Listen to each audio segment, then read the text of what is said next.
So, halfway through, the board's been set up again and seated with all the gemstones. A lot of gems in the bag now. You can see why the game has to end really after 4 rounds. You can't really extend it, maybe if you put less gems in each turn. But you're only putting 1 extra each turn anyway. More than maybe you need. If it went to 5 each on the first turn, 4 each on the second, and then from then on maybe 4 each, it probably could hold. But again, you might end up in a situation that's pathological in the sense that you can't draw from the bag. Then what do you do then? I don't know, seed each. I don't know. I just don't really know how to fix that issue. The possibility of something being broken where there's an instruction you have to follow and there is no rule to handle it, and trying to make modifications probably just makes it worse. And the cards have also been thrown out. Most people going kind of low, though a couple have put medium-sized cards in play.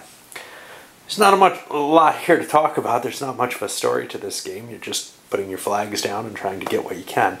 So I don't know how interesting it is as a video or as a game for that matter. Anyway, you know, it's the kind of thing I was thinking to myself, it's kind of like videoing a card game played solitaire or something, you know, a regular, like playing a game of heart solitaire.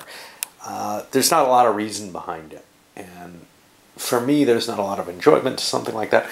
If this was, you know, I enjoy card games, and if this was one of maybe 4 or 5 games on the market that were like this, where you have these kind of nice decisions to make, and it's cool and it's fast-paced and all that, and it really is all that, it'd be fine. But what it ends up being is one of many, many, many games that all have different mechanisms, all a little cleverness and everything, but when it comes down to it, there's no one to me that can be a favorite, so I'll fall back on my card games rather than pull one of these out, especially since, you know, something like this has a board space about equivalent to, say, a game of Dune, which is an interesting game with a nice story behind it, and the box, a little smaller, but not much. I'd have to, you know, carry this box in a bag or whatever, not just stick a deck of cards in my back pocket. So it's not something I could bring to a coffee shop easily, and it's not really something that I'd want to, like, focus this kind of game on a game night or anything like that. Probably this should be saved for the review, but it's the thoughts I'm having at this moment. Well, everyone's played their pieces. White gets its special action on the stolen intelligence. What they're looking at is they're going to get their purples, some blues, and that's it. Purple and blue. You're going to get 3 purple, 2 blue. They would like to get a green. They were trying to position themselves for one there, but they're not going to get it there. So now they're going to have to move, and if they move this, they could get rid of their green position. Another option would be if they moved here, and then they could deprive someone else. So they can get more greens that way than if, say, they played here and also bone some people. Other locations they could play here and get a couple of blues in addition. So who are they boning by playing here? They're boning brown. Brown's not doing that great. So, what did they want? A green. Well, you get a couple of blues and a green.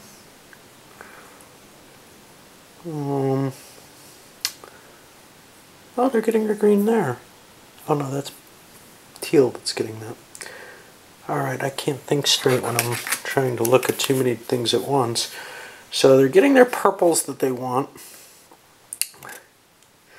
They're getting the blue that they want. They need a green, and what can they optimize with that?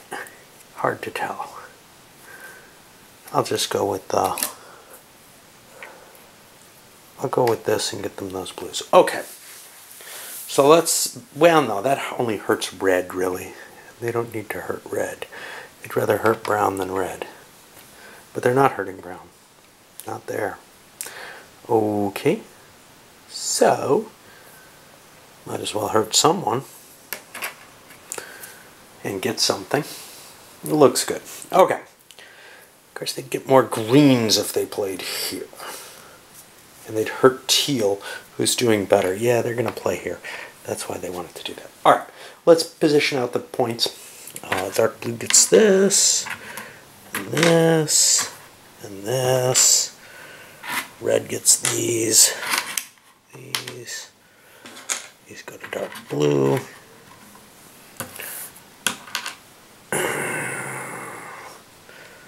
Brown gets these and these. What happens here? It looks like red claimed that with 2. Teal and white, they tied. White screwed up. Ah, well, that's their problem, isn't it? And this is why this game is just a pain in the ass kind of thing for me. It gets these. Teal. And here, teal again. I see some people didn't get much again. Sometimes it's really hard. I think going first is painful. Red went first the first time and got screwed. Teal went first this time and got screwed. I don't remember. I think white went first last time, and they didn't do too badly, actually. All right. Now the rare minerals. Red picks one up. And then the engineering advance, nobody took that. So now we're going to do the purchases where these two come into play and see what happened. So we grabbed some quick purchases. Teal grabbed an outpost. This was the best they could do. A couple of points there. Just a 2-pointer. Blue. Blue spent a little extra with their 2-for-1 ability to grab a 5-pointer. They've got the warehouse so they can hold these 3 extra pieces, and that allowed them to make the trade that they did. Over to white, all they were able to grab was a teeny little outpost. Now they have a pile of tokens, and they didn't know what to hold. They can only hold 2 of these, and they're interested in all those colors. They kind of like purple better than blue. They'll hold a purple and a blue, thinking that they can perhaps shift easier that way. Although having 2 of one color is useful, and they had 2 purples, so they'll hold that. That way the synchrotron can be used to shift a lot to 1 color. Over to red, they managed the big spaceport, which is what they were holding for. And that's putting them into the contention again. And then this little refinery, which isn't bad either. And they used one of their white ones for that. And they've got a pretty good total at 21.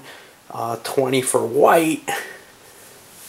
23 over here for brown, who managed to go last. And of course, going last is always an advantage. And you know what? I forgot to set the damn turn order. Crap. And now, there's no easy way to do it. 3, 4, 5, 6, 7. 11 points for red easily.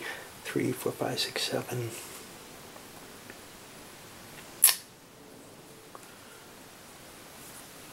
13, 10. Well, it looks like red's going to be first, brown's second. Let me try to guess who else. Teal is going to be last easily. I don't remember what blue bought. Did they buy one of those big ones? I could go back and see, but you know, they got the big guy, I think, the research center. I'm not sure. So 14 and white got, damned if I know, something cheap. So white will probably be here, blue here, I guess. I don't really care.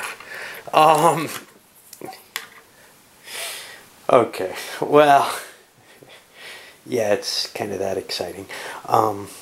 Brown also has a warehouse. They're able to hold their 3 blue. And we'll be going into the final round here. Some of the colors are still set up.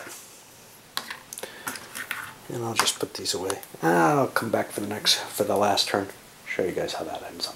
As I dealt out the cards and moved this forward, I started thinking, geez, I forgot about what the Engineering Advance's second part is. You can take a common card, which kind of takes one away from someone else, but you can also use it to grab a discard card. Discard cards could be, you know, the point here is that I can't keep it in my mind, and I totally forgot it, which is actually a problem, but I couldn't keep it in my mind what points are in the discard pile. So, you know, as you're trying to decide, do I want Engineering Advance or something else, that decision, which pretty much has to be made on every play, requires that you know the entire discard pile. How valuable is that discard pile? How good is it? As the game goes later, there's more and more likelihood that there's something cool in there that you can buy, or think you could buy. So just that knowledge of that is going to, I think, cause problems where people are just constantly looking at that, trying to figure out, what can I buy? What's the best thing? There's so many options out there that it would become a really painful game, I think, if you really tried to win it. If you just play it, you know, for shits and giggles, it may not be so bad, but I've got real worries about that. Anyway, I'm going to reseed the board, but I'm going to load this one up because it's gotten far enough along. I was hoping to push through and do a quick one, you know, with two rounds in it at once, but I don't think that's going to happen. So damn my upload times, which are hideous.